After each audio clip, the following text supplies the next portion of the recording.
Assalamualaikum warahmatullahi wabarakatuh. Pada kali ini, kami dari kelompok 4 akan mempresentasikan materi kami. Sebelum kami mempresentasikan materi, saya ingin memperkenalkan nama-nama dari kelompok. Yang pertama, saya Muhammad Herlah. Yang kedua, Andi Meli Amelia. Yang ketiga, Jessica Fadilah. Yang keempat, Muhammad Said. Yang kelima, Daniel. Yang keenam, Alfila Ilham.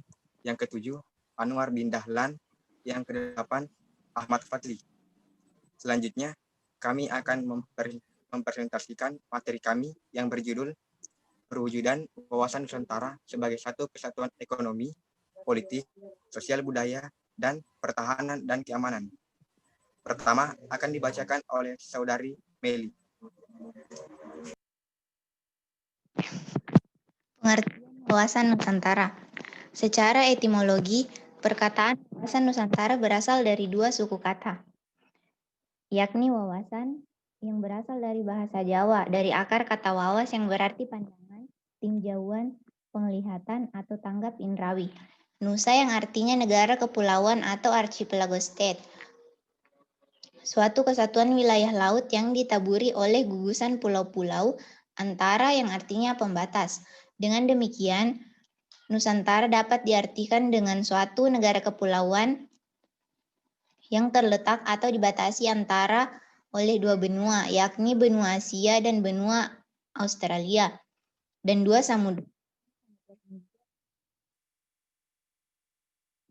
Adapun secara terminologi, wawasan Nusantara adalah cara pandang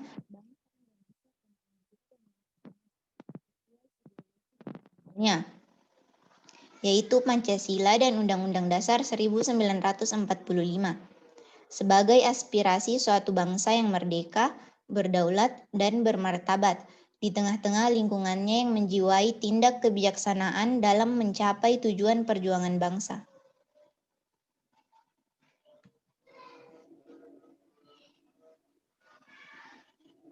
Tujuan wawasan Nusantara, yaitu untuk mewujudkan kesatuan dan keutuhan atau integrasi dalam semua aspek kehidupan bangsa dan negara, baik itu dalam aspek alamiah, begitupun juga dalam aspek sosial, di mana aspek alamiah mencakup trigatra atau 3 aspek, yaitu gatra geografis atau posisi wilayah, kedua, gatra keadaan dan kekayaan alam, ketiga, gatra keadaan dan kemampuan penduduk.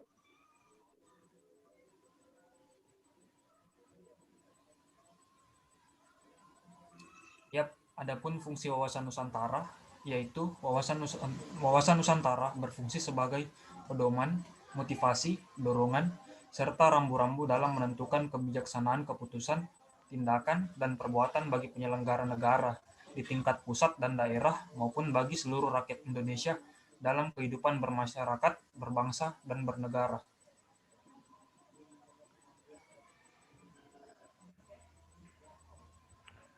Perwujudan wawasan Nusantara sebagai satu kesatuan ekonomi. 1. Bahwa kekayaan wilayah Nusantara, baik potensial maupun efektif, adalah modal dan milik bersama bangsa, dan bahwa keperluan hidup sehari-hari harus tersedia merata di seluruh wilayah tanah air. 2. Tingkat perkembangan ekonomi harus serasi dan seimbang di seluruh daerah tanpa meninggalkan ciri khas yang dimiliki oleh daerah dalam pengembangan kehidupan ekonominya. 3. Kehidupan perekonomian di seluruh wilayah Nusantara merupakan satu kesatuan ekonomi yang diselenggarakan sebagai usaha bersama atas asas kekeluargaan dan ditunjukkan bagi sebesar-besarnya kemakmuran rakyat. Perwujudan Kepulauan Nusantara sebagai salah satu kesatuan politik. Yang pertama, bahwa kebulatan wilayah nasional dengan segala isi dan kekayaannya merupakan satu kesatuan wilayah, wadah, ruang hidup, dan kesatuan matra seluruh bangsa, serta menjadi modal dan milik bersama bangsa. Yang kedua, bahwa bangsa Indonesia yang terdiri dari berbagai suku dan berbicara dalam berbagai bahasa daerah, serta memeluk dan meyakini berbagai agama dan kepercayaan Tuhan Yang Maha Esa, harus merupakan satu kesatuan bangsa yang bulat dalam arti yang seluas-luasnya. Yang ketiga, bahwa secara psikologis bahwa Indonesia harus merasa satu, senasib sepananggungan, sebangsa dan setanah air, serta mempunyai tekad dalam mencapai cita-cita bangsa. Yang keempat, bahwa Pancasila adalah salah satunya falsafah serta ideologi bangsa dan negara yang melandasi, membimbing, dan mengarahkan bangsa menuju tujuannya. Yang kelima, bahwa kehidupan politik di seluruh wilayah Nusantara merupakan satu kesatuan politik yang diselenggarakan berdasarkan Pancasila dan Undang-Undang Dasar 1945. Yang keenam, bahwa seluruh kepulauan Nusantara merupakan salah satu kesatuan sistem hukum dalam arti bahwa hanya ada satu hukum nasional yang mengabdi kepada kepentingan nasional. Yang ketujuh, bahwa bangsa Indonesia yang hidup berdampingan dengan bangsa lain ikut menciptakan ketertiban dunia yang berdasarkan kemerdekaan, perdamaian abadi, dan keadilan sosial melalui politik luar negeri, bebas aktif, serta diabdikan pada kepentingan nasional.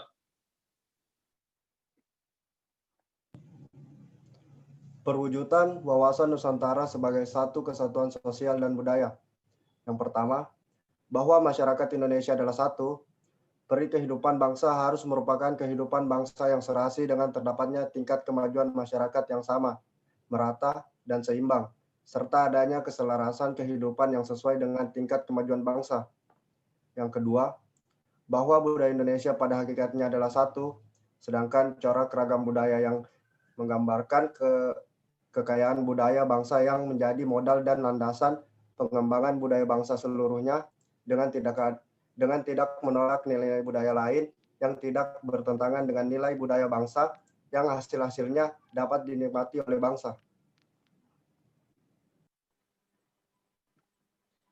Dan yang terakhir yaitu perwujudan wawasan Nusantara sebagai satu kesatuan pertahanan keamanan.